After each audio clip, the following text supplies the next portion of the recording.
안녕하세요. 반갑습니다. 오늘은 작가님 신간 The Great Bitcoin 챕터 2 금융을 망가뜨리는 국가라는 이름에 대해서 이제 다시 한번 복습하는 시간을 갖도록 하겠습니다. 제가 작가님 책을 읽는 속도가 조금 느리게 느껴지실 수도 있거든요. 어떻게 보면 뭐 이렇게 완독하시는 분들 조금씩 계시잖아요. 근데 뭐 사람마다 어떤 특정 파트 부분에서 조금 이렇게 반복해서 읽을 수도 있고 뭐 다양한 상황이 있어서 그런 걸라고 생각해 주시면 좋을 것 같고요. 저는 챕터 2는 지금 말씀드린 대로 이렇게 쉽게 한번 이렇게 막 흡수되진 않았던 것 같아요. 네. 내용이 어렵다라기보다는 이렇게 내용은 작가님의 글은 뭐 문체와 워낙에 뭐 이렇게 한 번에 이해 안 되는 부분이 사실 뭐 자주 있으니까 뭐 그렇긴 한데, 그것보다는 그 전개되는 그 맥락 자체가 쉽게 잘 이해가 안 돼서 약간 조금 오래 걸렸던 부분이 있고, 그래서 좀 여러 번 읽었습니다. 또 그렇게 해야 또 제 기억에 좀 남을 거라고 생각하고요. 네.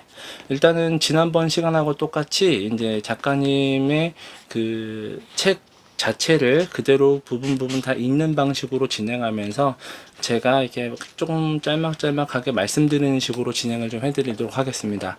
131페이지부터 시작이 되고요. 인간 무리에 대한 서술, 그리고 금융의 탄생이라는 제목이고요. 인간 생존의 특이성, 금융이란 무엇일까? 금융은 인류와 함께해온 근본적인 사회 구성 원리다. 인간 생존의 근본 문제 중 하나는 바로 생존을 위해 자기 몸 내부의 항상성을 일정하게 유지하는 것이다. 유기체가 죽으면 몸의 내부는 더 이상 외부 환경에 적응하지 못하고 외부 환경을 그대로 추종한다. 여기에서 역설이 발생한다.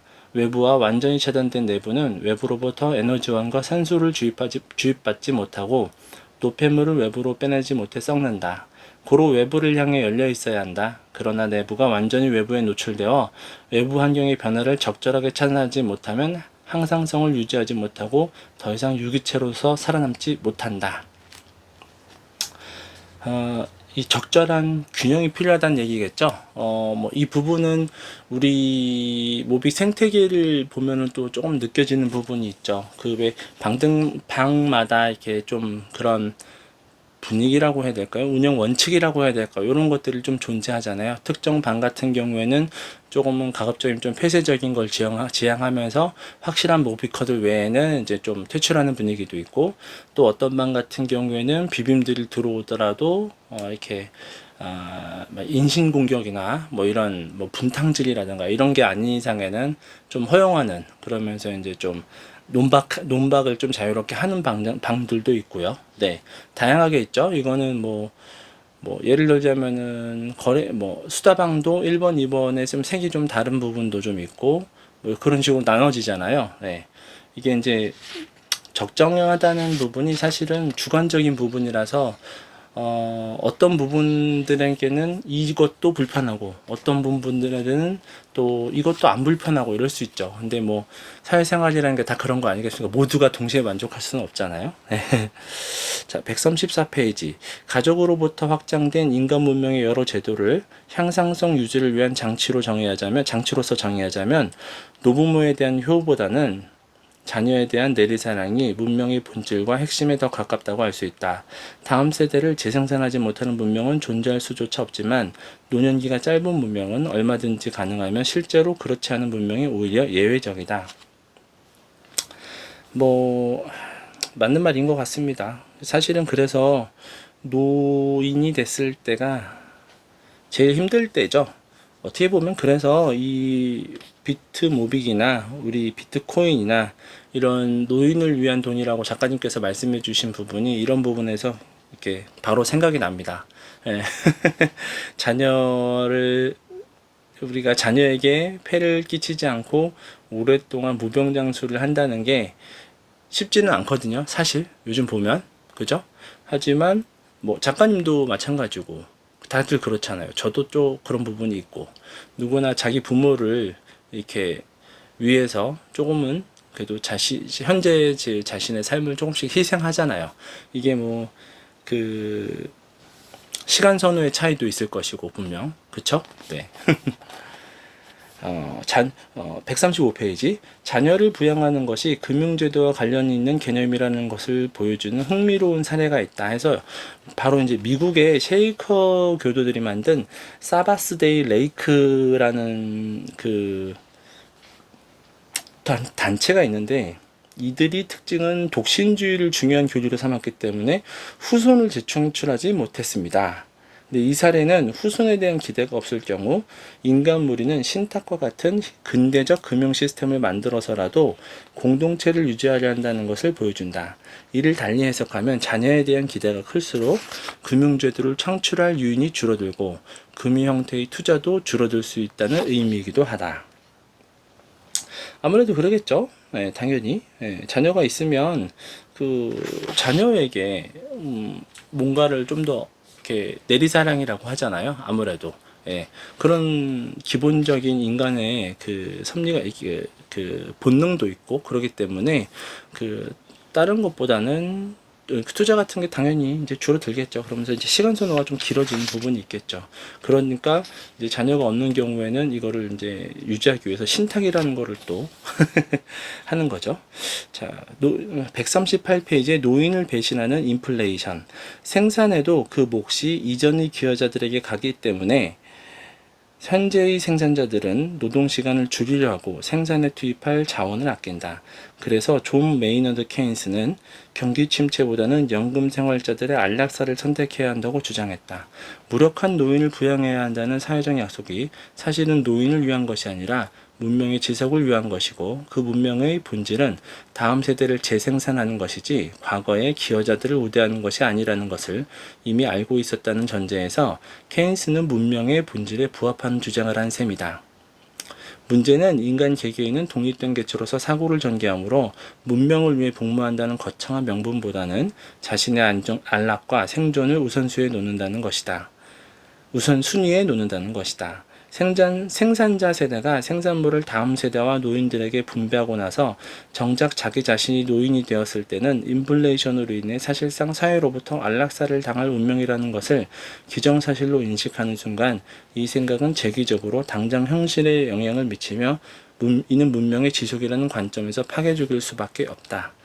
다들 여기서 벗어나려고 열심히 노력하잖아요. 그죠? 참 모순된 삶인 것 같죠.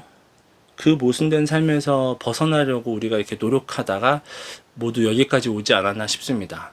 비트코인을 들고 계신 분이나 아니면 모빅을 들고 계신 분들이나 다 비슷하지 싶어요. 이런 부분에 이런 맥락에 있어서는 그럴 수밖에 없겠죠. 사람은 만족이라는 거를 쉽게 갖기 힘든데 자녀를 키우는 입장에서 내 자녀가 좀 더 좋은 교육을 받게 해주면 좋겠다라는 욕심이 어렸을 때부터 자녀가 클 때까지 또 욕심이 있을 거고 부모 입장에서는요. 또 자녀가 장성을 하면 결혼을 할 때 뭐 한국 사람들은 또 그런 부분이 있죠. 뭐 아들이 있으면 집을 어떻게든 좀 해주고 싶고 또 딸이 있으면 뭐 또 딸에게도 무언가를 더 해주고 싶고 이런 그 자녀들에게 무언가를 베풀고 싶은 그 부모의 욕구랄까요?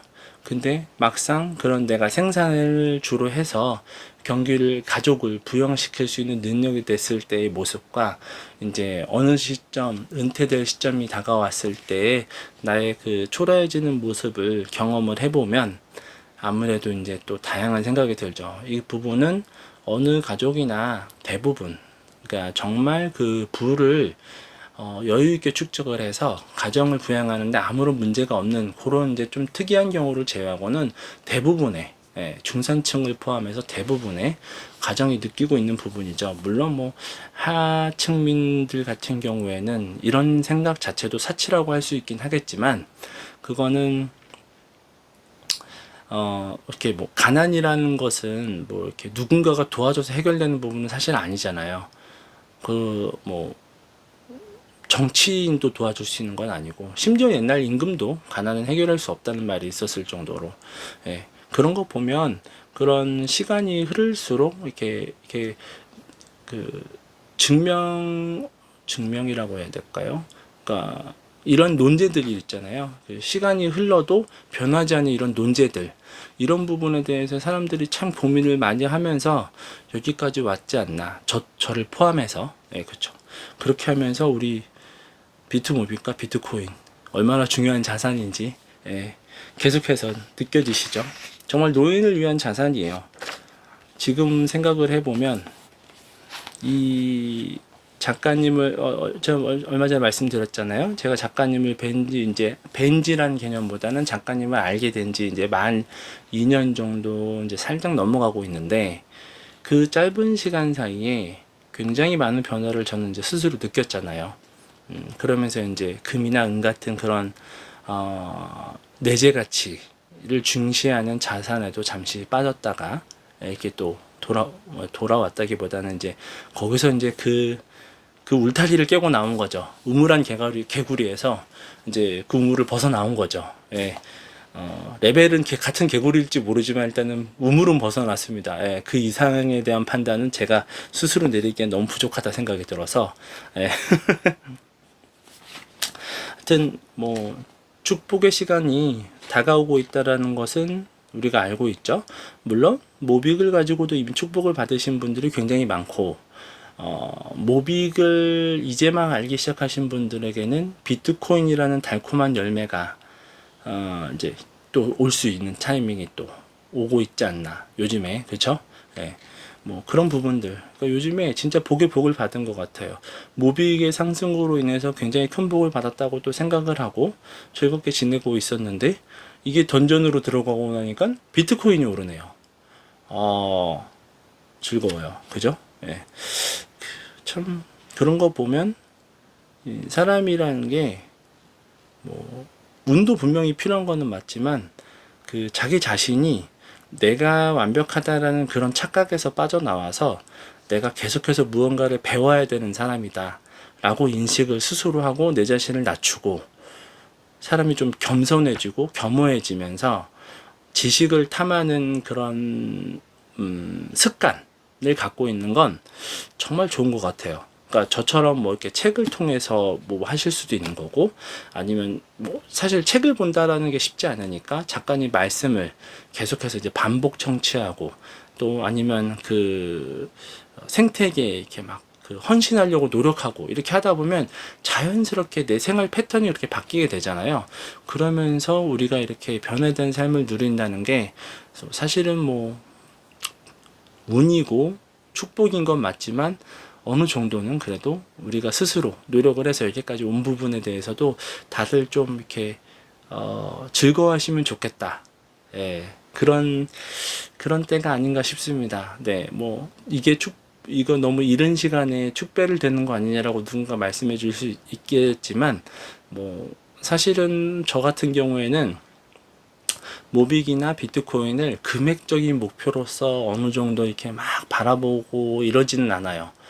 예, 특히나 모빅에서 좀 더 그러긴 하고 있는데, 예, 물론 이제 비트코인을 제가 접하는 시점에는 지식이 굉장히 짧았기 때문에 어쩌면 금액이 굉장히 큰 그 기대를 해서 좀 그게 좀 더 강하게 잔상이 남아있기 때문에 그럴지도 모르긴 하겠지만, 그렇게 이렇게 금액에 대한 관심보다는 이 개수, 비트코인이나 모빅을 얼마나 갖고 있느냐, 이 개수를 중요하시게 이제 여기게 되는 거죠. 왜냐면 그 가치 때문에 그런 거죠. 그 가치를 인지하게 되면서 내가 좀 더 모을 수 있었어야 되는데 막 이런 부분들이 있잖아요. 예, 그런 부분들을 생각한다고 하면은 참 요즘에 좀 즐거운 나날을 보내고 있는 것 같습니다. 물론 더 많이 모으고 싶으셨던 분들에게는 또 분명히 아쉬움이 되실 수도 있겠잖아요. 근데 뭐 사실 어쩔 수 없죠. 그렇게 따진다고 하면 뭐 저도 또 아쉽다고 할 수 있겠는데, 사람의 욕심은 끝이 없습니다. 제가 뭐 세상에 있는 모든 비트코인을 갖고 있는 것도 아니고 정말 티끌만큼 갖고 있지만, 그래도 제가 만족할 수 있다는 것 자체가 어떻게 보면 제가 스스로에게 그래도 그 지난 2년 동안의 과정 동안에 내가 할 수 있는 만큼 다 하지 않았을까라는 그 정도, 내가 최선을 다했다라는 것 자체가 어떻게 보면 저에게 그런 만족감을 줄 수 있지 않을까. 뭐 그렇게 생각을 합니다. 예, 너무 욕심을 많이 가지면 또 부작용이 항상 오더라고요. 예, 어느 순간에는 만족할 줄도 알아야 되는 거니까. 140페이지에 보면 이제 시간선호 현상으로 탄생한 금융이라는 글이 나오고요. 시간선호라는 건 다들 아시겠지만 당장 오늘 내일 중에 돈을 써야 된다고 하면 그 시간선호가 짧은 거고, 이제 그거를 이제 5년 뒤, 10년 뒤로 미룰 수 있는 걸 시간선호가 길다라고 표현을 합니다. 근데 보통 일반적으로 자녀를 키우는 부부가 시간선호가 낮아요. 그래서 시간선호가 낮은 분들이 보통 이제 당장 오늘 내일에 뭔가를 써야 되는 게 아니라 자녀한테 물려줘야 된다라는 개념, 우리 자녀한테 뭔가를 더 해줘야 된다는 그런 생각이 있다 보니까 자연스럽게 시간 선호가 좀 느려지겠죠. 예, 그런 부분이 있고, 일단 시간 지평이 부드럽게 어긋나는 점을 활용하면 창고 저장 능력의 한계를 훌쩍 뛰어넘어서까지 부를 미래로 보낼 수 있게 된다. 비록 그 자산 자체를 미래로 보내는 것은 아니지만 시간 지평이 어긋나는 점을 이용해 남에게 주었다가 나중에 돌려받을 수 있다. 예, 이게 금융의 이제 메인 포인트죠. 금융의 메인 포인트는 그 금융을 이용하는 사람들의 시간 선호도, 시간의 지평이 모두 다 다르다는데 착안을 하고 있죠. 이게 동시에 같다라고 하면은 이제 동시에 같은 거를 가정하면은 이게 바로 이해가 되는데, 이 시간 선호가 같다라고 표현을 했을 때 금융을 이용했을 때 시간 선호가 동시라는 얘기는 뭐냐면 뱅크런이라는 얘기예요. 한마디로 얘기하면 제일 간단한 얘기죠. 시간 선호가 높아요. 그러니까 당장 오늘 내일에 돈이 필요해. 근데 모두가 다 동시에 그럴 때가 있어요. 그때가 이제 뱅크런이죠. 그러니까 뱅크런이어야만 이런 개념이 아니라 그 뱅크런일 때가 시간 선호가 모두가 높아진 때라는 이제 극단적인 예를 잠깐 들어드리면 이제 좀 이해하시기 좀 편하죠. 이런 경우에. 그래서 그 시간의 지평이, 시간 선호가 서로가 다 다른 점을 이용해서 그 부분에 대한 그 리스크를, 그 뱅크런에 대한 리스크를 없애게 되면 금융은 사실은 어떻게 보면 굉장히 안전한 수익을 추구할 수 있는 사업군이 될 수 있겠죠. 예, 뭐 운영하기 나름이긴 하겠지만요. 예, 일단은 뭐 당장에 모두가 돈을 찾지 않게 되면 그 돈 남아있게 되잖아요. 예, 항상 일부의 그 잔액은 남아있게 되는 거니까 그게 금융의 이제 그 최고의 그 항상 그 금융이 추구하는 이상적인 모습이겠죠. 네. 근데 이제 문제가 여기 나오네요. 만약 어느 한 해에 거의 모든 구성원들의 시간 지평이 맞추어져 있는데 그 해에 유독 산출물이 적다면 금융은 무용지물이 된다. 예, 과거의 산출물의 분배를 양보하고 지금 산출물의 분배를 받으려 했던 모든 약속이 충족될 수 없기 때문이다. 이를 통해 금융이 진짜로 부를 미래로 보는 기술이 아니라는 것을 알 수 있다. 무섭죠? 네. 그 시간차가 정말 있다는 정도인 거지, 예, 진짜로 미래를 보내는 개념하고는 좀 다른 거죠. 예. 금융에도 이상사회가 있는데 위험 대신 안전을 선택한 이들은 최대한 보호하면서 높은 수익을 쫓는 대신 위험을 감수한 이들에게 악성 부채를 떠넘기는 것이다. 이런 부분도 이거 어떻게 보면은 저런 거겠죠. 이게 선물 같은 거. 예, 선물로 위험을 이제 해칭한다고 표현하잖아요. 예, 그런 부분이 이런 부분에서 조금 적용이 될 수 있다라고 생각이 들고요. 국가가 개입하기 전 시장 이자율은 구성원들 간의 시간 선호의 함수다. 뭐 작가님 글은 진짜 뭐 이 한마디에 그동안 작가님이 가르쳐 주셨던 모든 말씀이 다 들어있는 것 같아요. 네. 리보 금리부터 해서 막 이런 것들. 그죠? 딱 한마디 다시 한번 읽어드릴게요. 국가가 개입하기 전 시장 이자율은 구성원들 간의 시간 선호 함수다. 네. 금융의 전제는 사람들의 시간 선호가 다르고 그에 따라 시간 지평이 다르다는 것이다. 오늘 생산물은 과거에 저축한 이들의 몫이고 미래의 생산물은 오늘 저축한 이들의 몫이다. 그러나 여기에는 인간 본성상 치명적인 오류가 도사리고 있다. 자기 자신이 진정으로 원하는 바를 정확히 알지 못하며 자신의 미래를 판단할 정보도 부족하다. 이 개인의 기준이에요. 그래서 경제학에서 전제하는 합리적인 개인은 실제로는 드물다.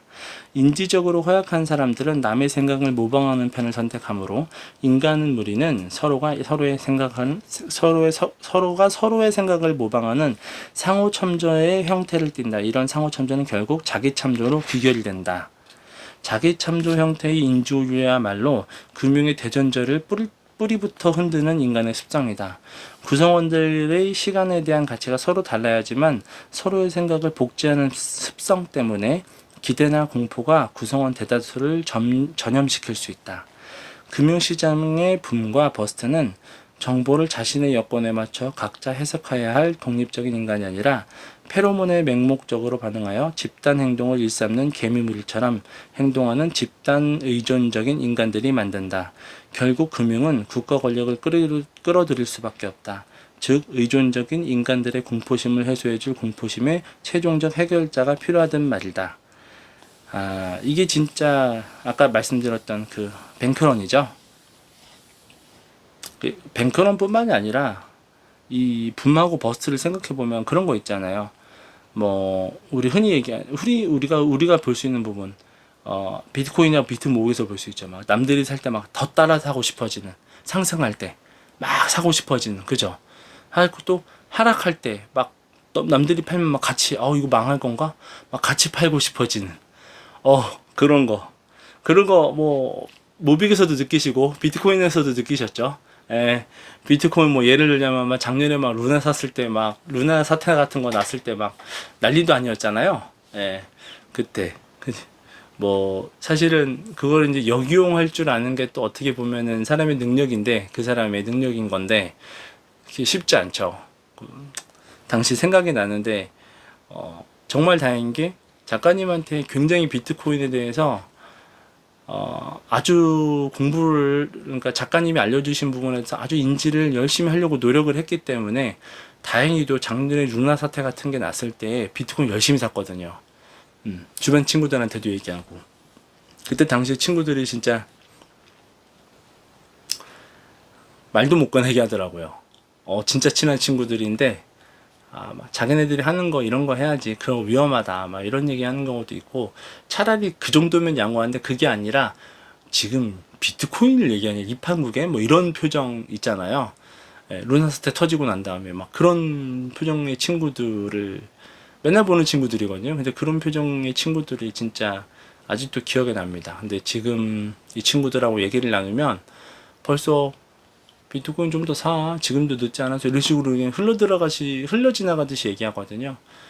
이제는 그 작년에 그 표정이 아니라 대꾸를 못 해요. 대꾸를 안 하는 것 같기도 하고, 대꾸를 못 하는 것 같기도 하고. 헷갈려요. 제 친구들이 그 영상을 볼 수 있기 때문에, 보는 친구도 실제 있고, 근데 뭐 제가 뭐라고 하기는 좀 그런데 좀 저 기준으로는 좀 안타깝죠. 그때가 정말 좋은 때였던 것 같은데 라는 생각이 들어요. 물론 그렇다고 저도 그때 다 산 건 아니에요. 저도 높게 산 거 있고 낮게 산 거 있고 골고루 산 겁니다. 저는 이렇게 한 번에 몰빵하듯이 잘 투자하는 스타일은 아니어서 나눠서 이렇게 하죠. 하여튼 이런 거 보면은 그런 생각이 또 나네요. 자, 국가가 금융을 망가뜨리는 법이라는 부분이고요. 151페이지요.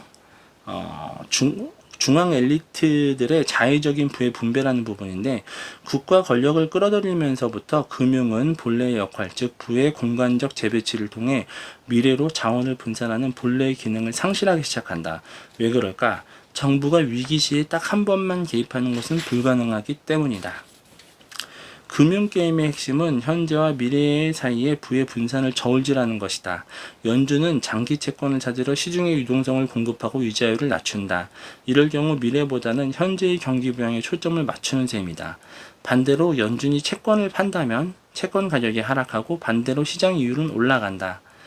그리고 시중에는 유동성이 부족해져 돈을 구하기가 어려워진다. 이 경우에는 현재의 소비를 억제하고 미래 경제에 초점을 맞추는 셈이 된다. 현재의 부와 미래의 부 사이에는 미래의 부 사이에서 금융은 가구 역할을 해낸다. 그러나 연준의 이런 저울질은 기본적으로 자의적이다. 즉 예측 가능하지 않다. 누군가는 손해를 보고 누군가는 이익을 얻는데 그 이유가 단지 운이다. 노력의 결실이 아니라 단지 우연적인 환경의 변화로 생기는 부의 분배를 자의적 분배라고 하는데, 사회 구성원들이 공평성과 가장 거리가 멀다고 느끼는 행위다. 즉 부의 자의적 분배는 사회 정의에 대한 보편적인 감정의 반함으로 사회의 구심력을 훼손한다. 그쵸? 이 부분이 사실 이 책의 첫 번 부분을 그대로 해석하는, 제가 초반에 읽었던 부분을 해석하는 거죠. 국가 권력이 금융의 본래 역할을 이제 끌어들이면서부터 자본 시장이 망가지기 시작하는 거죠. 이렇게 국가가 다 모든 걸 컨트롤하잖아요. 예.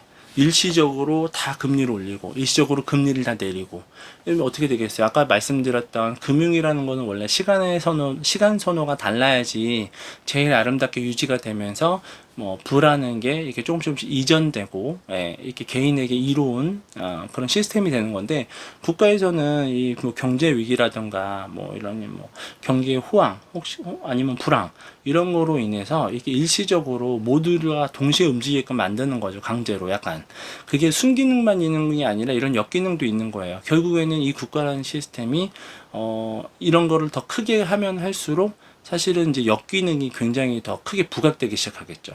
그러면서 결국은 이제 부패할 수 있게 되는 거죠. 왜냐면 그 중앙에서 관리하는 그 사람은 다 모든 것을 알고 있잖아요. 근데 이게 혼자만 알겠냐고요. 예. 뭐 이건 음모론이 아니라 당연한 현실주의자라면 누구나 인지하는 부분이겠지만, 자기들끼리 꼬물꼬물 서로 그런 이런 정보를 내부자끼리 서로 이제 통하면서 이렇게 개인의 부를 저축하기도 하고, 예. 그러니까 사리사욕을 이제 채우는 거죠.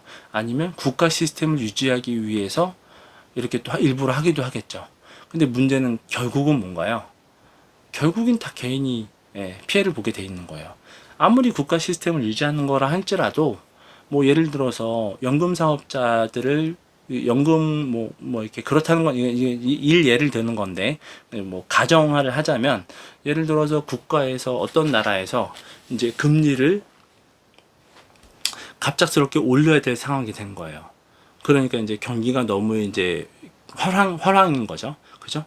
그럼 그렇게 됐을 때 이제 금리를 올린다고 가정을 했을 때 그 금리를 올린다는 발표를 하기 전에 분명히 내부적인 그 회의가 있을 거 아닙니까? 그럼 그 회의를 하는 멤버 중에 예를 들어서 여러 명이 있을 수 있잖아요. 그런 걸 결정을 하는데 한 개인이 하지는 않을 거 아닙니까? 그러면 그 여러 가지 단체들 중에 무슨 연금 이사장들, 그렇죠. 연금관리공단 이사장들이 들어가 있을 수 있잖아요. 그렇죠. 거시경적인 분들이니까 그런 분들이 이렇게 결정을 지었을 때 그런 국가의 연금이 무너지면 나라가 무너질 수 있으니까, 그죠? 굉장히 중요한 법이고 그런 부분에 있어서 사전 정보를 이제 당연히 취하게 되겠죠. 그럼으로써 그 사전 정보를 취해서 선 행동하는 만큼은 다 시장에서 충격을 흡수해야 되는 거고, 그 충격 흡수는 결과적으로 누가 하나요? 기관들이 모두 다 하나요? 그렇진 않죠. 기관도 일부 하지만 개인들도 굉장히 많이 부담을 갖게 되겠죠. 그만큼 그 연금관리공단은 국가의 시스템을 위해서 또 다른 아니면 그 미래의 그런 그 연금 지출을 위해서 그 한마디로 국민들을 위해서 그런 행동을 취한다 하지만 결과적으로는 국민은 현재의 그 국민은 또 피해를 보는 거죠. 그러니까 이게 금융이라는 게 돌고 도는 거죠. 제로섬 법칙이라고 볼 수도 있긴 한데, 문제는 이런 게 굉장히 강해지면 강해질수록 그 역효과가 너무 커지는 거죠. 그러면서 이제 국가가 전복될 수 있는 거죠. 정치 시스템이 이제 뒤바뀔 수 있는 거고. 계속 읽겠습니다. 금융 자체는 사회 전체에 큰 유익을 주는 구조물일 수 있지만 이 구조물들은 미시적 개인들 간의 바로 나오네요. 제로섬 게임, 그것도 잔혹할 정도로 냉정한 게임을 재료로 삼아야만 구축할 수 있다. 이 내용들이 제가 자꾸 말씀드리면 바로바로 나오는 이유가 있어요. 제가 이거를 워낙에 지금 아주 여러 번 봤어요. 네, 그래서 벌써 작가님 책이 머릿속에 아마 익었을 겁니다. 아마 그래서 이렇게 좀 여러 번씩 나올 수 있어요. 네, 참고해 주세요. 자, 위험에 대한 보상이나 징벌 그 자체로는 문제가 없지만 자의적인 방식에 의해 승패가 결정되는 것이야말로 게임을 문란하게 만드는 것이고, 이는 결과적으로 제도를 무력화한다. 즉, 국가 권력은 냉정한 심판자가 될 수 없으므로 국가 권력의 금융 개입은 금융이라는 제도를 서서히 때론 급격하게 파괴한다. 국가 권력은 정책을 바꿔가면서 승자와 패배를 마음대로 결정해버리기 일수다. 왜냐하면 국가 권력 자체가 금융게임에 참가하는 선수이기 때문이다. 이게 중립적 심판이어야 되는데 선수가 되니까 아까 말씀드린 그런 내부자 정보가 당연히 계속해서 있게 될 수밖에 없겠죠. 네. 이런 거는 결국에 이제 금융게임의 예측성을 이제 훼손하게 되는 거죠. 이렇게 되면은 결국 현재와 미래를 잇는 튼실한 구조물을 그 금융이라는 구조물을 국가가 망쳐버린다고 작가님 말씀해 주시고 있고, 그것은 결국 고양이에게 생선을 맡긴다는 말로 대체가 되고요. 예. 참 아쉽습니다. 사실은 국가라는 시스템이 이렇게 필요한 듯 하지만 또 한편으로는 이렇게 또 아쉬운 부분도 있는 거죠. 예. 이렇게 되면 구성원들의 엇갈린 시간 선호, 함수해야 할 이자율이 정부가 단기적 목표를 달성하게 조작하는 레버가 되어버린다. 정부는 현재 소비와 미래 소비의 관계를 결정하는 권한을 독점할 수 있게 된다. 무서운 거죠. 지금 우리가 그 시스템 안에 살고 있는 거고요.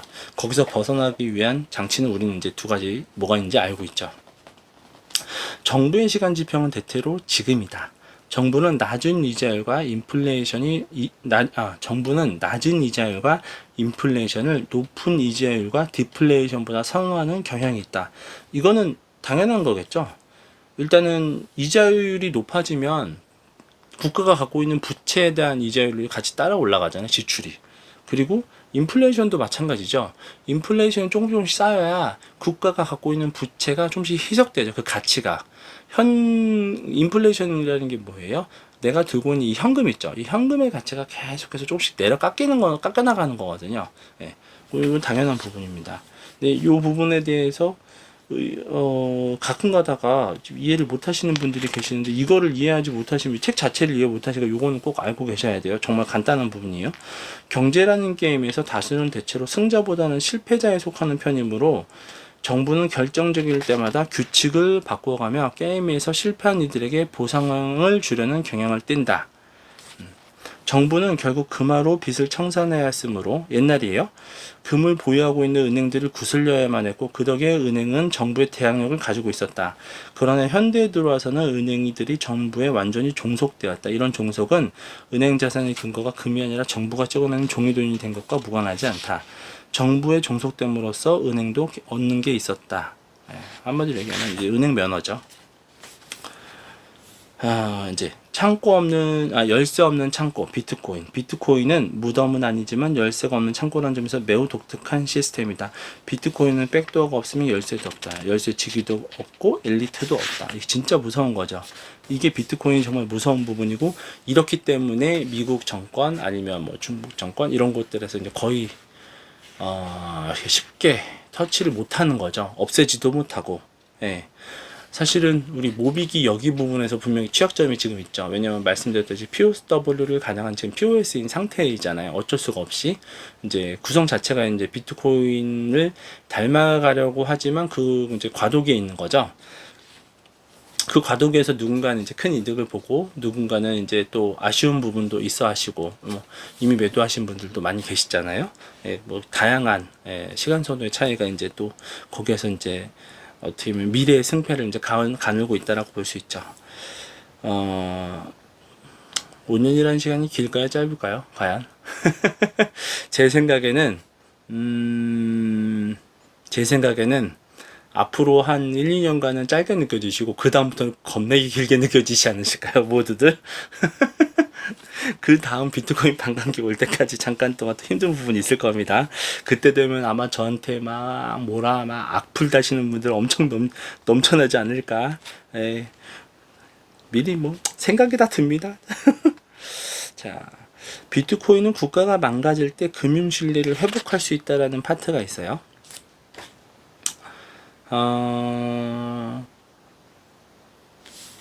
단기적인 안목에 매몰되어 국가가 계속 말을 바꾸다가 금융제도 자체가 붕괴하는 상황에 몰리면 비트코인은 국가 권능의 한계를 부여함으로써 금융제도와 더불어 사회 시스템 전체의 신인도를 높일 수 있는 거의 최후 수단이 될 수 있다. 국가 권능과 상극인 비트코인이 신뢰를 잃은 정부의 동아줄이 될 수 있다는 말이다. 직관적으로는 모순이지만 신뢰의 본질이 자기 능력의 한계를 인지시키는 것과 관련이 있다는 것을 알면 이해할 수 있다. 이게 그러니까 정부가 만들어 놓은 이 화폐제도 있잖아요. 이 화폐제도가 얼마나 어이없는 거라는 게 느껴지는 거죠. 그게 세뇨질의 문제도 분명히 있긴 하지만, 국가라는 시스템을 또 유지하기 위해서 어쩔 수 없다고도 하지만, 결국에는 이 문제는 계속해서 반복이 되면서 이제 확장되겠죠. 예. 금융과 관련해서 계속 말을 바꿔온 국가는 어느 순간부터 자신이 뭐라고 맹약해도 국민이 더 이상 믿지 않는다는 사실을 깨닫는다. 이게 어딘가요, 요즘에? 베네수엘라죠? 예, 베네수엘라가 아주 요것 때문에 아주 골머리를 앓고 있죠. 자, 국가는 권력의 속성상 베네수엘라가 아니라 아르헨티나죠. 참, 죄송합니다. 아르헨티나. 예, 베네수엘라는 요즘에 잘 나간다 하더라고요, 이제. 예. 국가 권력의 속성상 힘의 최종적 근원이기 때문에 자기 자신을 응징할 수단이 있다는 것을 국민에게 납득시킬 수가 없다. 국가가 약속을 어겨도 응징할 수 없다는 사실을 국민이 깨닫는 순간부터 국가와 국민은 맹약의 어려움에 빠져들고 모두에게 해로운 결과를 받아들여야만 한다. 이것이 바로 국가가 어찌할 수 없는 돈, 비트코인이 필요한 이유다. 개인은 물론 국가에조차 비트코인이 절실하게 필요해진 날이 올 것이다. 바로 아르헨티나처럼 금융과 관련해 정부의 신뢰가 땅에 떨어졌을 때 믿지 못해 저축하지 않고 믿지 못해 투자하지 않고 결국 믿지 못해 아무도 다른 사람과 장기적으로 협력하지 못하는 악순환의 고리를 끊는 방법은 정부가 어찌할 수 없는 것에 정부 스스로를 묶는 길밖에 없다. 우리 IMF를 생각해 보자고요. 97년도에 이제 IMF가 이제 겨울쯤 터졌죠. 근데 그때 터졌을 때 우리가 결국 이제 국가가 부도라는 이제 아쉬운 상황에 이제 접했었는데, 그 당시에 우리가 기대했던 거는 그 IMF였었죠. IMF에서 뭘 빌려왔냐? 달러를 빌려왔죠.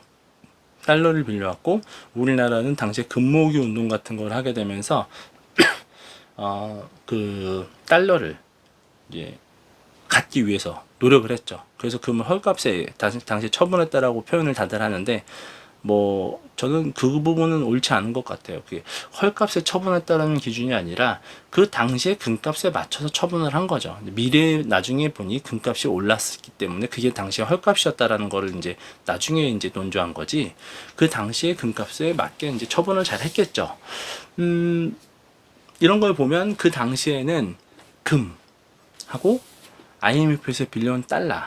근데 결과적으로는 그 달러가 사실은 제일 중요했던 거죠. 금이 없었기 때문에 부도가 난 게 아니라 결제할 달러가 모자랐기 때문에 이제 부도가 난 거잖아요. 일종의 변제를 할 돈이 없던 거죠. 그런 걸 사고를 좀 확장을 해보자고요. 예를 들어서 미국이 부도가 날 확률이 있을까요? 없을까요? 사실은 제 생각에는 미국은 부도나기가 쉽지는 않을 것 같아요. 진짜로. 미국이 부도가 난다는 가능성을 갖고 있다라면 세계 경제가 리셋되겠죠? 예. 그래서 미국이 그러지는 않을 것 같은데, 문제는 이런 그 명목 화폐가 굉장히 방만하게 이제 경영이 되는 거를 우리 국민들이 지금 이제 인지하고 있잖아요. 뭐 사실은 국가 부채라는 그런 부분도 있고 개인 부채라는 그런 부분도 있는데, 그 돈이라는 것을 계속해서 이렇게 찍어내면서, 왜 일전에 한번 보여드렸던 그 달러의 가치가 지금 거의 99% 사라졌잖아요. 예전에 비해서. 그런 것처럼 이런 부분에 대해서 그 국민들이 계속해서 깨닫게 되면 어떻게 될까요? 사람들은 국가 시스템에서 그런 국가가 찍어내는 그런 약간 그 허울뿐인 명목화폐죠. 사실은 무제한으로 계속해서 5만원권을 찍어내면 그 5만원권의 가치만큼 재화가 생산되지 않고 있기 때문에 결과적으로는 인플레이션 오게 되고, 그렇게 되면 당연히 그 5만원권의 가치는 떨어지게 되는 것이고, 그러다 보니까 다들 어디 투자했나요? 그 화폐가 아닌 곳에 투자를 하고 있는 거잖아요. 그게 주식이 될 수도 있는 거고, 우리처럼 이제 비트코인이나 비트모빅이 될 수 있는 거고, 또 이런 부분에 대해서 블록체인에 대해서 모르시는 분들, 또 금융에 대해서 이제 이게 주식 이런 거에 대해서는 안전하지 않다 이렇게 느끼시는 분들은 어디로 가나요? 대부분 부동산으로 또 가고 있잖아요. 그렇죠? 그런 게 사실은 부동산으로 왜 많이 가나요? 되게 간단하죠. 국가라는 시스템에서 한 번에 잘 못 바꾸거든요. 그 얘기인즉슨 시간 선호가 국가가 마음대로 좌지우지하기 쉽지 않다는 거예요. 발언은 그렇게 하지만, 뭐 예를 들어가지고 집값이 급등하기 시작해서 난리가 나게 되면 아무래도 서민들은 굉장히 들고 일어날 수 있는 반감이 생기잖아요. 근데 그랬을 때에 국가는 말로는 이렇게 막 집을 뭐 몇만 호를 뭐 제공을 하는 그 미래 플랜을 이제 제시를 하죠.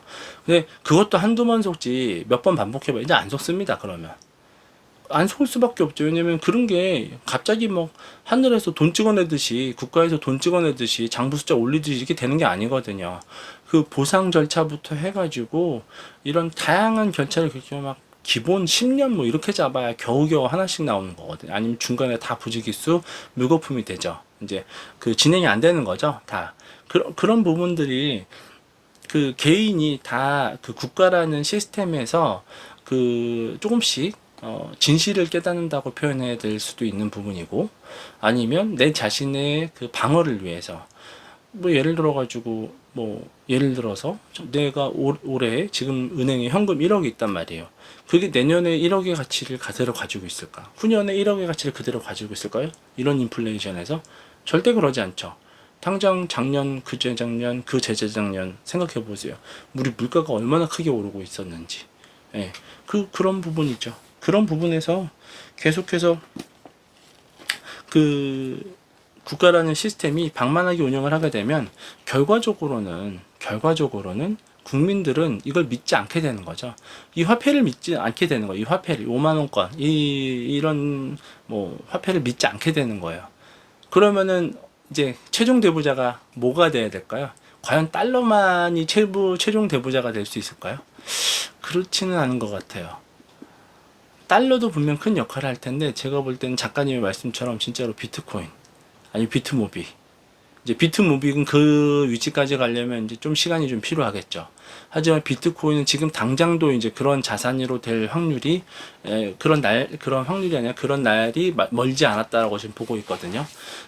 정말 다행인 거죠. 작가님한테 이런 부분은 정말 다행이라고 생각하는 건데 그런 자산이 될 수 있는 걸 우리가 개인이 충분히 조금씩 사서 모을 수 있다라는 거. 이거 얼마나 축복된 그 시간입니까? 지금 이게 정말 귀한 시간이에요. 지금 당장 예를 들어가지고 지금 얼마죠? 대충 한 4천만 원 좀 아직 안 되죠. 3천 몇백만 원이죠. 이 3천 몇백만 원 1비트코인 하나 살 수 있다라는 이 축복. 진짜 대단한 겁니다.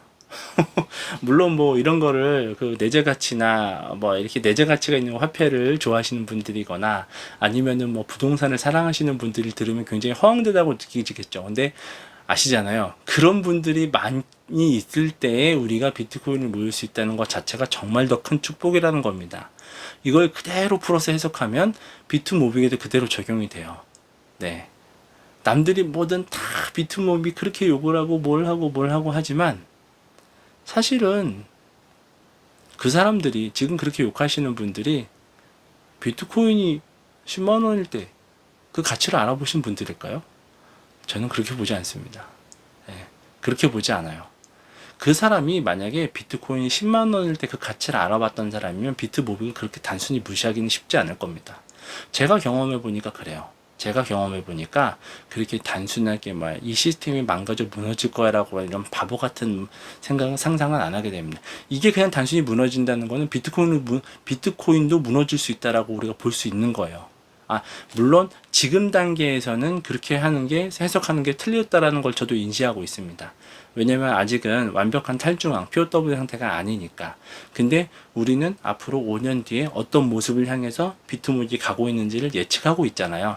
그리고 그 시점을 기다리고 있잖아요. 뭐 예를 들어서 채굴이 공개되는 시점 이런 때를 기다리고 있는 거잖아요. 그때가 됐을 때는 이제 늦는 거죠. 근데 물론 그 과정 중에 굉장히 이제 다양한 일들이 일어나겠죠. 좋은 일, 나쁜 일, 이렇게 다양한 일들이 일어날 겁니다. 벌써부터도 이런 나쁜 일도 일어나잖아요. 해킹 사건이라든가, 뭐 아니면 이제 그 노동을 들이지 않는 모빅들이 조금씩 나오기 시작하잖아요. 그냥 가만히 있다가 우연찮게 모빅이 이제 생겨나는 사람들도 조금씩 늘어날 거고. 근데 그런 부분에 대해서 이제 작가님께서 좀 더 고찰을 해보신다고 하시니까 좀 기다려보면 좋은 작가님께서 생각하시는 그 최선의 결과가 또 이제 나오지 않을까요? 저는 그렇게 생각을 합니다. 뭐, 잠자는 고래를 깨우는 게 과연 우리 생태계에게 도움이 되는 건지. 원래는 도움이 될 줄 알았지만 지금 보면 우리 모빅에 가치가, 모빅의 속도가 진짜 누구나 느끼시겠지만 거의 KTX급이에요. 여기서 조금만 더 올라가면 지금까지 역대 하드포크했던 모든 비트코인을 하드포크했던 코인들 중에서 이제 제일 높은 현가를 기록하게 되잖아요. 그런 걸 보면 굳이 뭐 그렇게 고래를 우리가 다 깨워야 되나? 뭐 이런 생각이 좀 들긴 하죠. 예. 저도 모비코로서 솔직하게 그런 심정이 좀 드는 건 맞습니다. 예, 부정하지 않아요. 모비기 가치가 그렇게 높지 않았다면, 그런 과정에서 그 친구들이 열심히 깨어나면서 모비기 회자가 됐다면 모르겠는데 지금 그 단계가 아닌 것 같아요. 모비의 가치가 지금 너무 많이 올라서 그런 고래들이 오히려 부담이 되는 시기가 되지 않았나라는 생각이 좀 들어서 참 우리가 그런 중앙화된 그 작가님이 계시는 게 정말 다행이다라는 생각이 듭니다. 비트코인은 국가가 막지 못하는 디지털 캐시를 목표로 설계되었다. 167페이지입니다. 비트코인은 정부들이 신뢰를 잃었을 때, 금융제도와 사회 시스템이 붕괴로 내몰렸을 때 사회적 신뢰를 지탱해줄 버팀목이 될 수 있다. 역설적이지만 정부가 비트코인을 두고 맹세한다면 국민은 그제야 그 맹세를 납득할 것이다. 지금 그렇지 않다는데 정말 다행이죠. 우리가 그러지 않을 때 비트코인을 살 수 있다는 게. 아마 이때가 됐을 때에는요, 비트코인이라는 것 자체를 아마 개인 지갑에다 넣는다는 게 쉽지 않을 거라고 저는 봅니다. 이 국가의 자산으로 되어 있을 때에는 정말 쉽지 않을 거예요. 통제된 자산이 되어 있겠죠. 그 한 걸음에 오늘 작가님께서 말씀해 주신 비트코인 ETF에 관련된 그런 그 기사 인용문이 있었죠. 잠시만요. 오늘 작가님께서 아까 전에 낮에 올려주셨던 그 글이 지금 보니까 또 지워졌네요. 아서 헤이즈가 올려놨던 지혜족보에 올랐나 보다. 네, 지혜족보에 올랐네요. 그 낮에 그 아서헤이즈 관련된 그 비트코인 ETF 관련된 얘기 나왔었잖아요.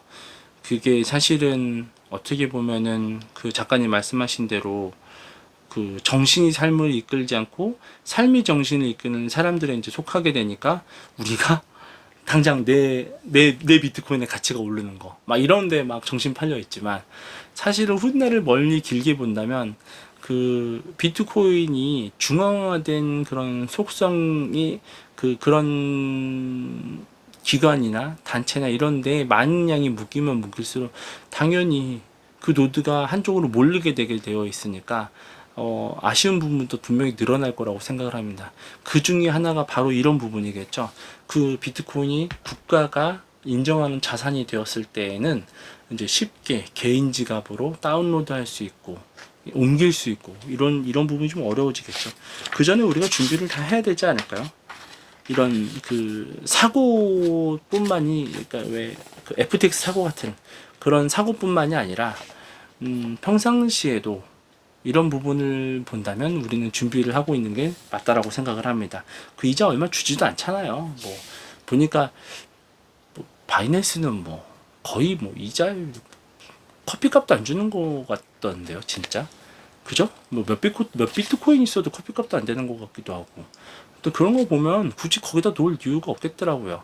물론 그 바이낸스가 해주는 뭐 큰 역할이 있기 때문에 뭐 꼭 그래야만 하느냐 이렇게 생각하실 수도 있지만, 제 생각에는 뭐 굳이 그렇다고 해서 그 바이낸스 친구들을 제가 뭐 몇 비트코인으로 도와줄 수 있다 뭐 이런 개념하고는 좀 다른 것 같은 느낌이 들고요.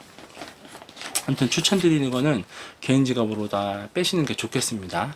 개인 지갑으로 빼시는 법은 굉장히 간단해요. 뭐 어렵지 않으니까 하실 수 있는 분들은 하시고, 근데 만약에 이거를 하시지 못한다, 애초에 하는 방법을 모르겠다, 절대 하지 마세요. 이거 진짜 큰일 납니다. 네.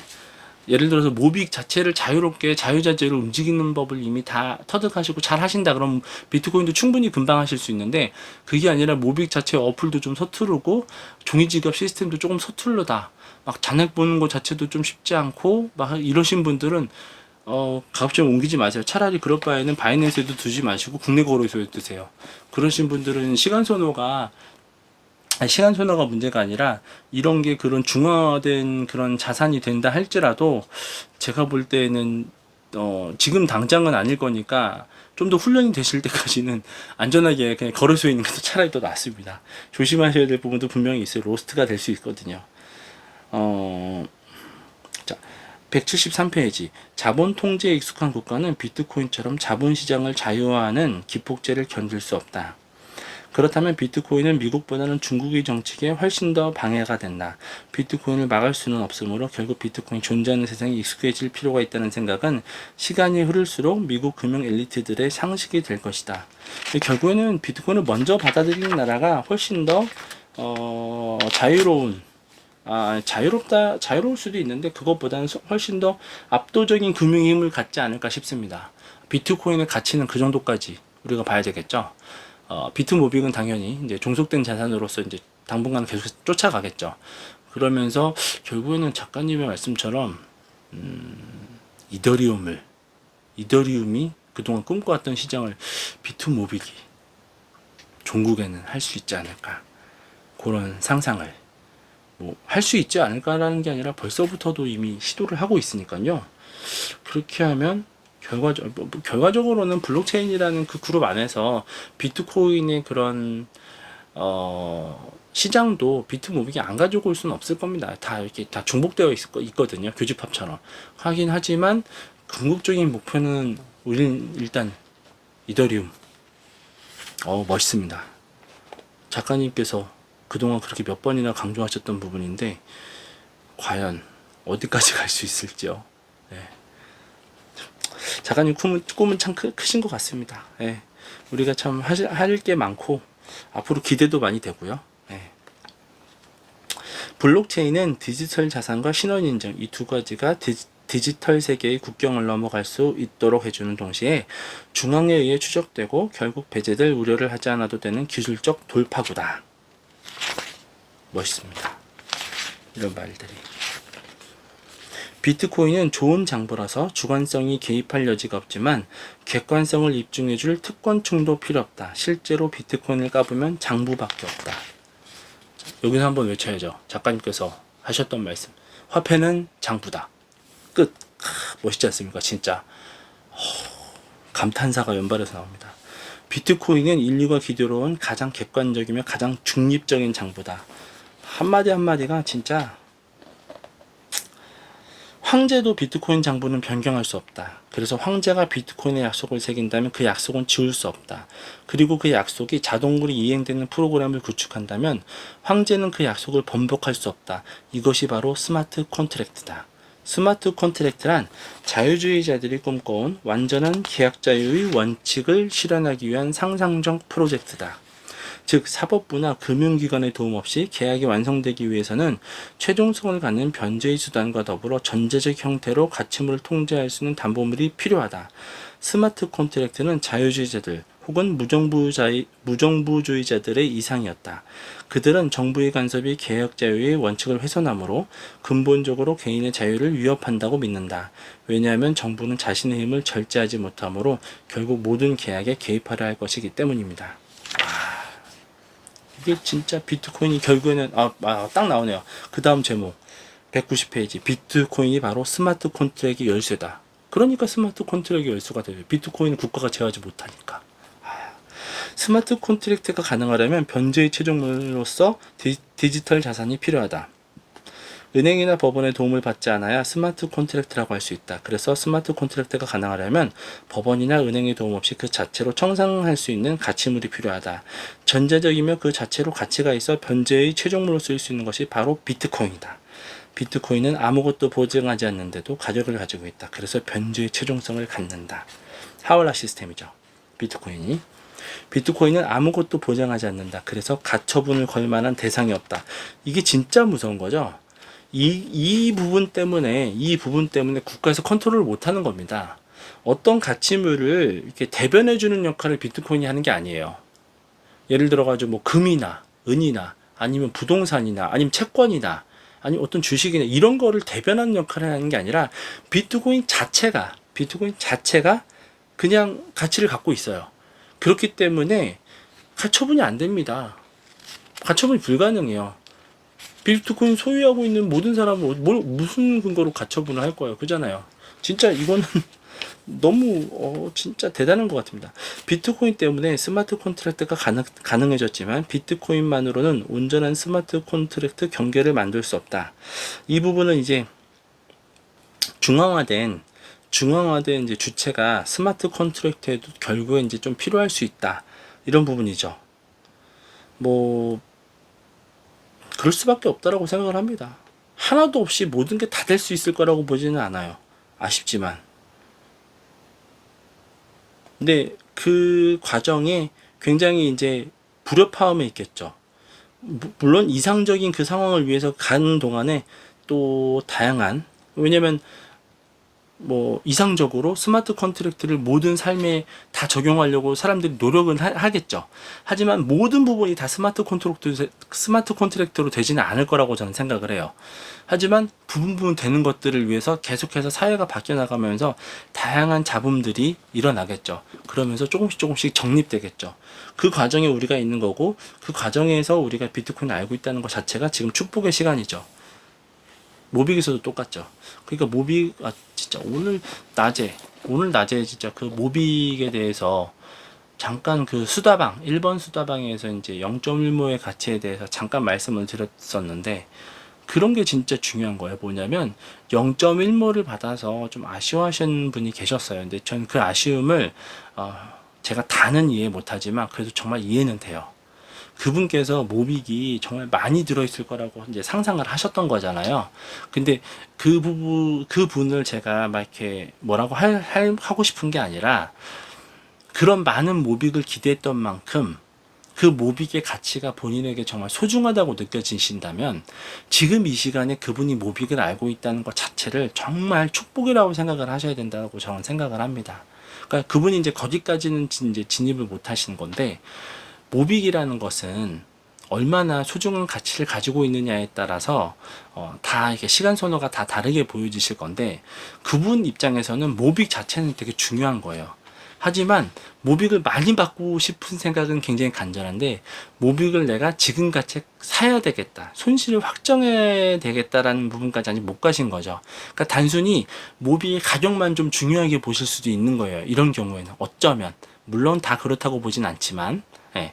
그러면 모빅에 대한 손실 확정에 대한 의미보다는 단순히 내가 지금 모빅이 얼마짜리인데 모빅을 많이 받으면 이 금액이 중요한 거죠. 그럼 그게 결국은 사실은 시간 선호가 짧다라고 볼 수 있는 이제 귀결이 되는 건데, 그렇게 모빅을 바라보시게 되면 이 모빅의 그 앞으로 모빅이 바꿔갈 이 대한민국, 결과적으로 이제 범세계적으로 움직이겠지만 그런 시스템에 대해서 굉장히 길게 보지 못하는 아쉬움을 본인 스스로 갖고 계시다는 걸 좀 인지하셨으면 좋겠어요. 그 부분을 굉장히 좀 인식을 이제 해주셔야 되는데, 쉽지 않습니다. 그 벽의 틀을 깬다는 게. 그게 비트코인에도 그대로 적용이 되거든요. 비트코인도 단순히 금액으로 보는 자산으로 볼 수밖에 없다라고 본인이 가정하시게 된다면, 작가님과 같이 그렇게 긴 시간 동안을 갖고 계시면서 정말 큰 수익률을 누리기가 좀 어렵지 않으실까라는 생각을 해요. 그러니까 막 이렇게 기술적으로 막 분석하고 차트적으로 분석해서 이렇게 어떤 자산군에서 투자를 하시는 그런 분들을 틀렸다라고 말씀드리는 게 아니고요. 뭐 세상을 사는 방법에는, 그리고 수익을 추구하는 방법에 다양한 이제 여러 가지 상황이 있을 수 있으니까. 근데 예를 들어 가지고 주식 같은 거라면 그 부분이 저는 충분히 맞다라고 저는 좀 생각을 해요. 근데 비트코인이나 비트모비, 이거는 화폐 현상이에요. 비트코인은 화폐가 될 운명을 가지고 처음부터 설계돼서 태어난 거고, 우리 비트모빅은 그 화폐 현상을 재현했기 때문에 얘도 결국은 화폐거든요. 주식하고 달라요, 이 화폐는. 그렇기 때문에 가끔 가다 보면 우리 비트코인이나 비트모빅을 굉장히 막 투자적인 자산으로 보시면서 이렇게 뭐 어떤 때에 얼마까지 목표를 가지고 여기서 팔고 여기서 다시 사서 여기서 다시 또 팔고, 여기서 또 다시 사서 저기서 또 팔고, 이렇게 생각을 하시지만 이거는 이제 물론 이게 무조건 잘못됐다라고 표현하진 않습니다. 예, 이런 부분도 어느 정도 순기능이 있기 때문에 맞기는 해요. 근데 이게 정말 잘하시는 분이라면 모르겠는데, 그러니까 스스로 계좌를 보여주실 정도면 난 이쪽에 정말 기술자다 이렇게 인증하시는 분이면 모르겠는데, 본인이 그러신 분이 아니라고 생각하신다면 그렇게 하시는 것보다는 이건 화폐 자체니까 그냥 그 화폐 자체의 가치가 좀 움직일 수는 있어요. 뭐 지금 당장 우리 갖고 있는 5만 원권도 녹아나고 있지 않습니까? 달러라는 가치도 녹아나고 있는 거고요. 예. 그런 건데 이 화폐라고 해가지고 등락률이 심하다고 해서 갖고 있는 개념이 아니라 많이 모아가는 개념이 아니라 투자 개념으로 해서 484848 한다는 거는 정말 잘하시는 분이 아니면 그렇게 추천을 드리진 않겠습니다. 저는 뭐 그런 능력이 제가 없어서 이렇게 발언할지는 모르겠지만, 정말 중요한 건 그 가치를 알고 계시다면 그 가치를 알고 계신 만큼 최대한 많은 양을 보유하려고 노력하시는 게 제일 좋겠죠. 이건 비트코인 뿐만이 아니라 비트모빌도 마찬가지예요. 예. 화폐 현상이 재현되는 거기 때문에 굉장히 중요하다고 저는 보고 있습니다. 그 중앙에 있는 이 독재자가 부패하지 않는다면 어떤 모습을 보여줄 수 있는지를 이 비트모빌을 통해서 여러분들은 전부 다 확인을 하시게 될 거예요. 뭐 혹자는 그러면 그 중앙을 어떻게 믿느냐 이렇게 얘기하시는데, 그 중앙을 믿고 안 믿고는 그 뭐 개인의 판단이라고 저는 그냥 맡기겠습니다. 근데 제 개인적으로는 그 중앙은 저는 믿기 때문에 여기까지 온 거예요. 근데 그 중앙을 지금 우리 비트모빌의 중앙은 이제 작가님이시겠죠. 작가님의 발자취를 지금까지 이렇게 그동안의 인생의 발자취를 제가 따라가 보면 정말 믿을 수 있는 분이겠구나 이런 생각이 좀 들어요. 여러분, 종교라는 거 왜 갖고 있어요? 누군가를 믿는 거잖아요. 사람은 그렇게 나약한 존재랍니다. 그죠? 예. 그 나약한 존재이기 때문에 종교라는 게 있는 거예요. 무교라는 것도 진짜로 작가님 말씀대로 그 무신론이라는 그 종교의 교리를 믿는 거지 그 이상도 이하도 아니에요. 본인이 그 인간이라는 그런 나약한 존재가 이럴 때 딱 증명이 되거든요. 그렇게 생각을 합니다. 스마트 콘트랙트 생태계가 만들어지면 어떤 변화가 일어날까? 우선 도박 관련 산업들이 꽃을 피울 것이다. 정말 바로 이해가 됩니다. 옛날 인터넷 붐일 때, 그럴 때 생각해보면 비트코인의 전속은 미국 정부가 제어할 수 없다. 비트코인을 걸고 도박할 경우 결제하는 것을 막을 수 없다. 게다가 이더리움처럼 스마트 콘트랙트 플랫폼을 이용해 도박의 게임 구조를 프로그래밍한다면 게임이나 서버를 제공하고 수수료를 받는 도박업자 없이도 게임이 가능하다. 업자는 프로그램 자체이고 프로그램 발명자는 사업을 영위하지 않는다. 즉 하우스나 딜러가 없이도 플레이어들 간의 내기 주사위 놀이, 내기 포커, 내기 체스가 가능하다. 비트코인과 스마트 콘트랙트 때문에 이론적으로 인터넷 도박을 차단하는 두 개의 기둥, 즉 결제 차단과 하우스 운영업자의 기소가 모두 불가능해졌다. 따라서 스마트 콘트랙트는 우려할 정도로 인터넷 도박 산업을 확장시킬 것이다. 충분히 공감이 됩니다. 아마 굉장한 붐이 일어나지 않을까요? 도박이라는 게 사실은 근데 꼭 그런 우리가 진짜 흔히 하는 그 도박이 있잖아요. 그것만 도박이라고 볼 수는 없거든요. 그것만 도박이라고 볼 수는 없어요. 선물 시장도 일종의 도박이라고 볼 수 있는 거거든요. 그러니까 혹자는 그거를 반대하고 이건 당연히 투자 아니냐 이렇게 얘기할 수도 있겠는데, 이게 범적으로 굉장히 넓게 보면 그것도 도박의 일종은 맞습니다. 제가 생각하는 기준은 그래요. 그래서 이제 여기 나오죠. 이제 비트코인의 가격의 요동이 이제 단점이 아니라는 부분이 나오는데, 이게 이제 사람의 그런 퀵머니에 대한 도파민, 그게 이제 워낙에 이제 많이 있기 때문에 이런 비트코인의 변동성으로 인해서 그 차액을 이제 스마트 콘트랙트가 이제 맺어지잖아요. 그러니까 예를 들어서 A와 B 간의 스마트 콘트랙트가 맺어져서 어떤 사업 간의 거래를 하는데, 이게 이제 처음에 시작할 때 비트코인의 시세, 이 사업이 시작할 때 비트코인의 시세와 이 이제 사업이 종료됐을 때 비트코인의 시세에서 비트코인의 가격이 유동적으로 움직일 때, 뭐 예를 들어 가지고 비트코인이 하나당 1억일 때 사업을 시작했지만 종국인 비트코인이 3억으로 종료가 되었을 때, 그러면 이 비트코인의 가치가 이렇게 크게 변동이 됐을 때 이거에 대한 이제 차익을 어떻게 정산할 것이냐. 사실 제일 간단한 거는 사업 당사자 간에는 그냥 비트코인으로 그냥 끝내는 것이고, 이 가치, 예를 들어 이제 비트코인을 끊는다는 건 얘기 뭐예요? 예를 들자면 이제 비트코인이 1억으로 시작됐을 때 기준으로 그냥 잡고 끝나는 거죠. 그러면은 종료되었을 때 이 사람이 1비트코인을 받는 거로 딱 되어 있는 거잖아요. 예를 들어서 이제 1비트코인짜리 사업이라고 가정한다면 1억이라는 기준으로 이제 값을 이제 매겼을 때 시가를 기준으로 잡았을 때 그 사업에, 그러면은 종국에는 이 사업이 종료되었을 때 그 비트코인이 1억이면 되는 겁니다. 이 받는 사람 입장에서는 사업 종료 시작에 종료 시점에. 근데 당시에 비트코인이 만약에 3억이 되어 있어 봐요. 그럼 이 비트코인은 어떻게 해요? A라는 사람은 0.3개만 줄 수 있는 건 아니잖아요. 그쵸? B라는 사람도 그 시간이 지난 동안에 비트코인의 가치가 움직인 거 아닙니까? 그래서 이런데 이게 어떤 때는 이전받는 사람이 이제 비트코인 받는 사람이 이득이 되고, 어떨 때는 이제 손해가 되는 거잖아요. 근데 요 차액, 요 스프레드, 그 차액을 이제 일종의 그런 그 선물 투자자들이 이제 접근을 하는 거죠.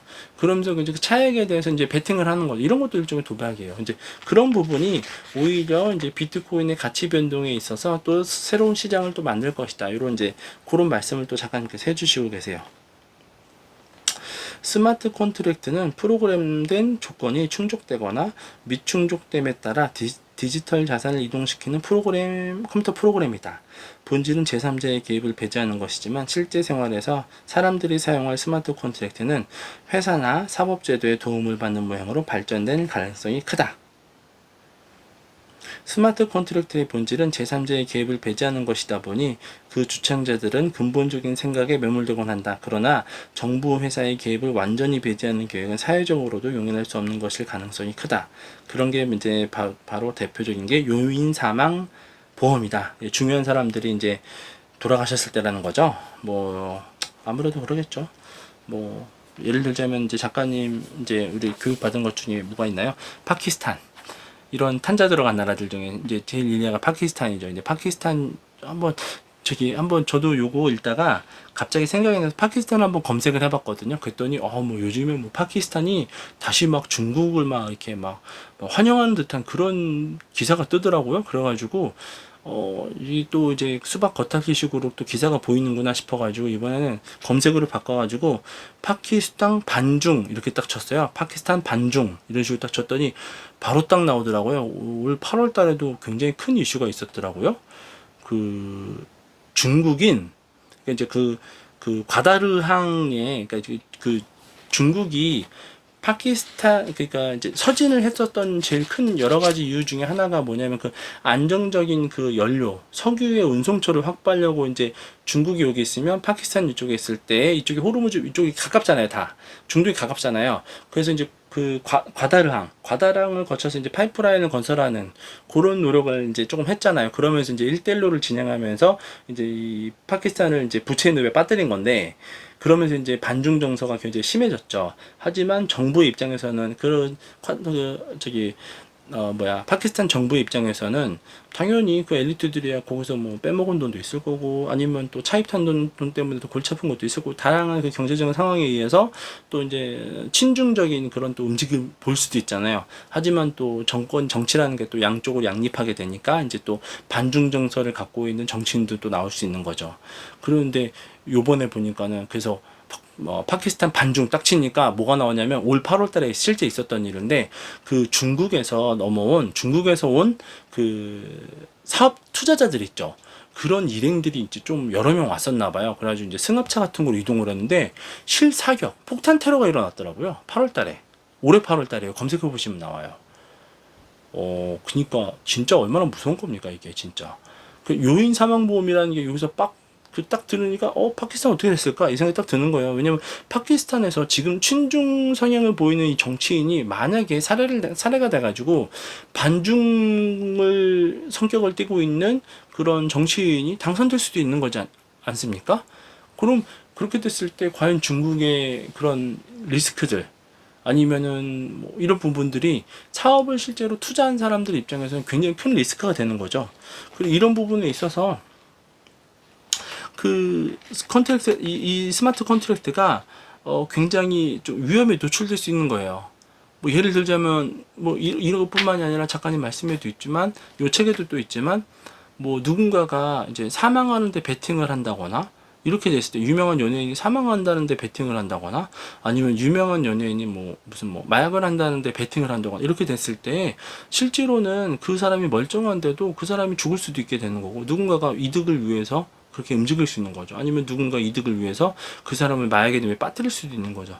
이런 부분들이 보면 사실은 스마트 컨트랙트의 맹점인 거죠. 그게 이제 디스토피아죠. 스마트 컨트랙트에. 예.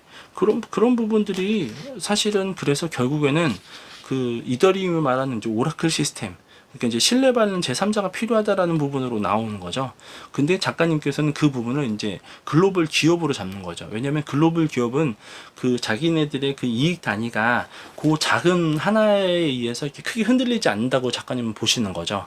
그러니까 이런 큰 기업들을 상대로 우리 비트모빅이 열심히 사냥을 하는 이유가 사실은 거기 있는 거죠. 그렇게 돼서 이제 뿌리를 내리게 되면 얼마나 아름다운 그 미래에 이상적인 화폐가 태어나는 거 아니겠습니까? 그 간단한 그런 요인에 흔들리지 않는 상상만 해도 즐겁습니다.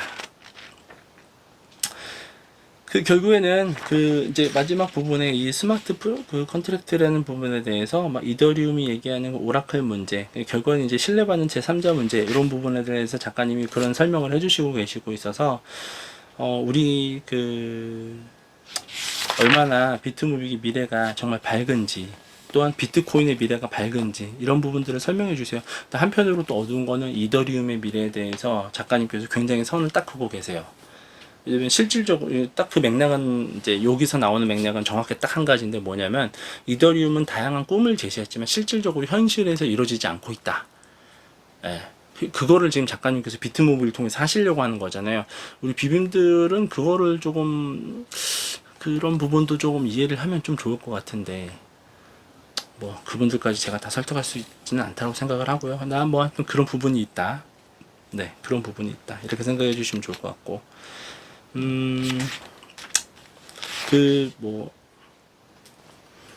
그 가난한 나라의 국민이 가난한 이유라는 게 그 자산이 명시화되어 있지 않기 때문이라는 부분에 대해서 작가님이 또 말씀해 주시는데 그 아시아의 힘이라는 책 아니면은 자본의 미스터리라는 책 거기에 둘 다 같은 내용이 나오고 있는데 같은 내용인데 그 쓰여진 환경은 다른 환경을 기준으로 했어요. 자본의 미스테리는 그 아프리카 쪽이었죠. 제 기억에는 그쪽을 기준으로 해가지고 그쪽을 배경으로 해서 썼던 책이고 이 아시아의 힘은 이제 말 그대로 진짜 아시아예요. 이 아시아 쪽에 여러 가지 이제 여러 국가들이 있는데 이제 상반되게 어떻게 발전을 했느냐. 왜 어느 나라는 발전을 하고 어느 나라는 발전을 못했느냐 이 부분인데 이 부분이 뭐냐면 이제 그 토지에 대한 소유권, 명확한 소유권.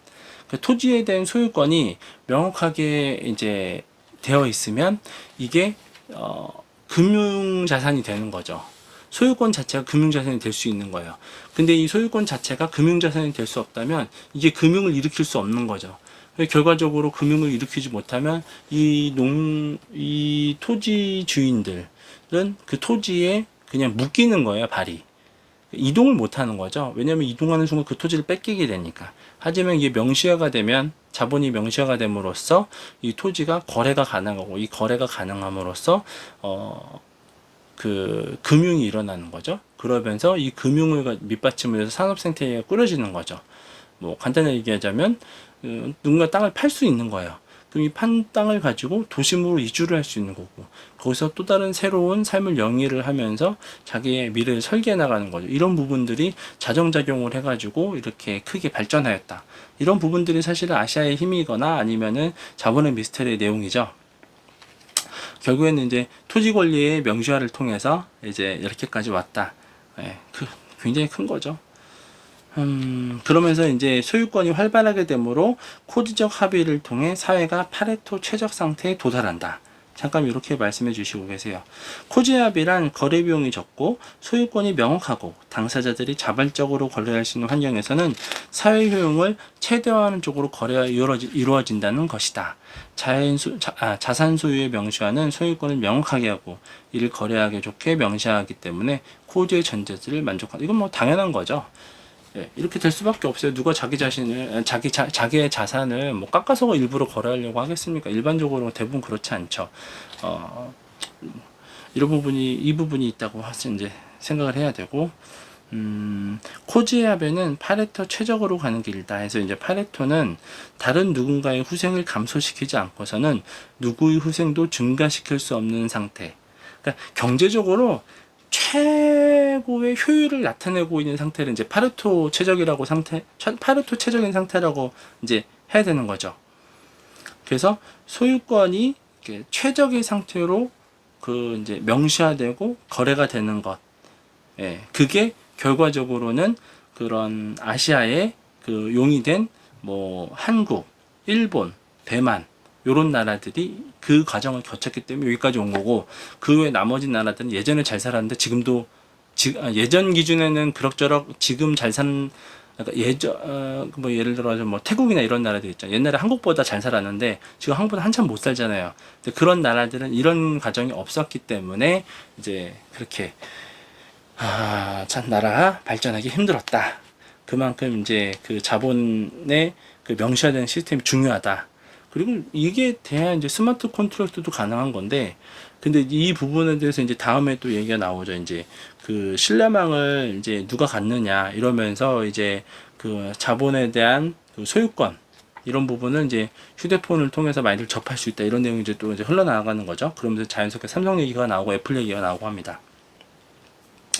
글로벌 IT 공룡 기업들의 플랫폼과 스마트 컨트랙트가 만나면 무엇이 될까? 웬만한 정보보다 신뢰도가 높은 글로벌 신뢰망을 구축할 수 있다. 글로벌 스마트 컨트랙트의 돌파구가 나온 이상 누가 먼저 역사상 가장 큰 글로벌 신뢰 플랫폼을 구축하느냐의 문제가 남아있을 뿐이다. 무역과 금융을 위한 신뢰망 구축에서 이더리움보다 글로벌 IT 공룡 기업들에게 기대를 걸어야 하는 이유다. 그쵸? 이런 공룡 IT 기업들이 빨리 비트코인과 모빅으로 오면 좋겠어요.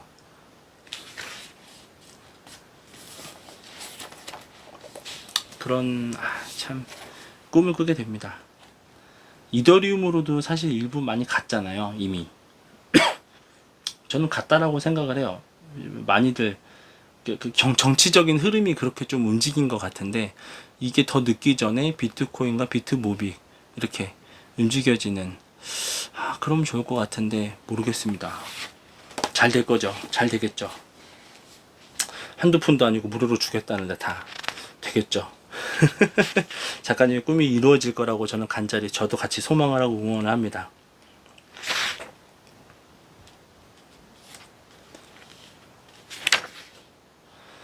벌써 1시간 17분이나 흘렀네요.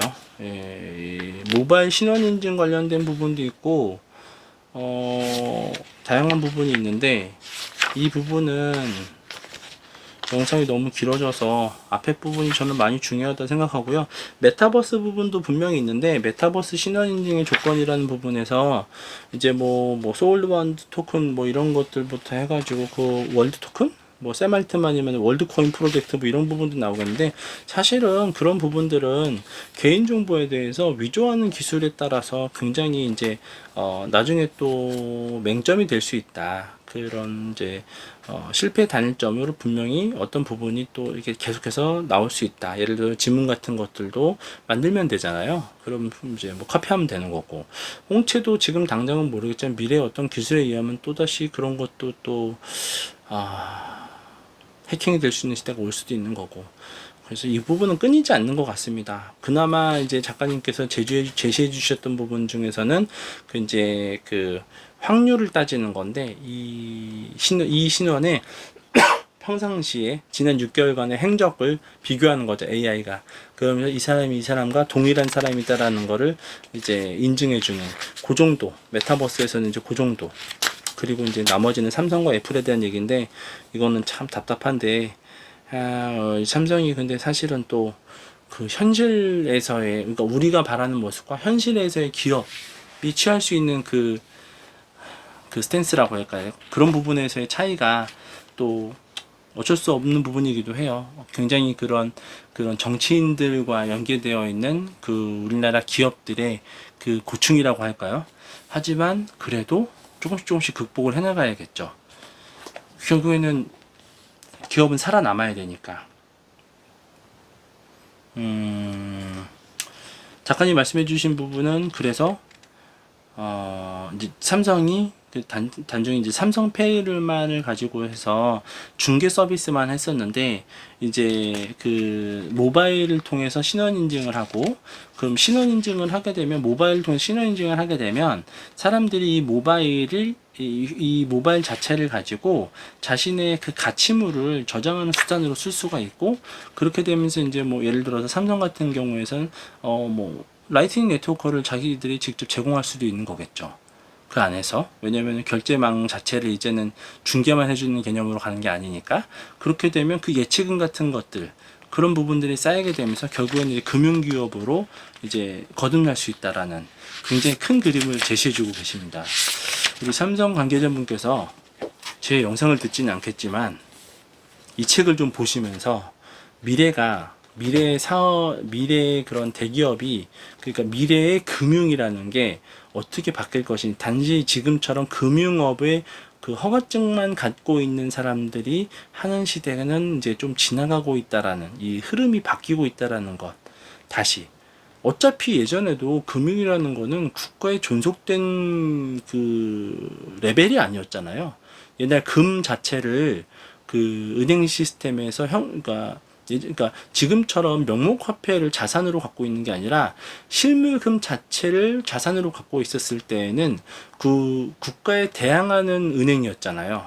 지금은 그렇지 않았던 거죠. 근데 되게 사람은 인간은 망각의 동물이라서 그 역사가 그렇게 길지 않았는데도 벌써 몇십 년밖에 안 됐어요. 이 국가라는 시스템에 명목화폐에 은행이 의존하게 된 게. 근데 이 은행 시스템이라는 게 바뀔 거라고 저는 보고 있거든요. 다시 이런 비트코인이나 이런 것 때문에 조금씩 바뀔 거라고 보고 있어요. 비트코인 국가에서 찍어내는 게 아니니까. 그러면 이 금융이 바뀔 때 기업들도 바뀔 수 있는 거거든요. 금융이라는 것 자체에 대해서 조금씩 바뀔 수 있는 거예요. 나라가 찍어내는 돈을 갖고 있는 게 아니잖아요. 이런 라이팅 네트워크 자체가. 그렇잖아요. 네. 그러면서 한 단계 더 큰 도약을 할 수 있는, 이런 거를 머스크나 애플이나 구글이나 아마존이나 이런 데서 한번 크게 팡 터트리면 삼성이 정신 차리고 좀 접근할 것 같은데요. 그죠? 좀 아쉽습니다. 아직까지는 아쉽습니다. 하지만 작가님께서는 계속 문을 두들고 계시니까 우리는 이제 기다려 봐야 되겠죠. 자, 오늘 영상이 좀 깁니다. 1시간 20분 정도 걸렸는데요. 그만큼 작가님의 챕터 2 분량 내용이 이렇게 많은 내용을 담고 있기 때문에 그랬다라고 생각을 해주시고, 다음번 영상에서 이제 챕터 3번, 화폐를 해킹하다.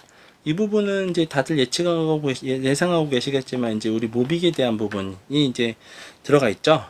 그래서 뭐, 이 부분에 대해서 아마 여기가 모빅에 대한 부분이 맞을 것 같은데, 아닌가요? 맞는 것 같은데.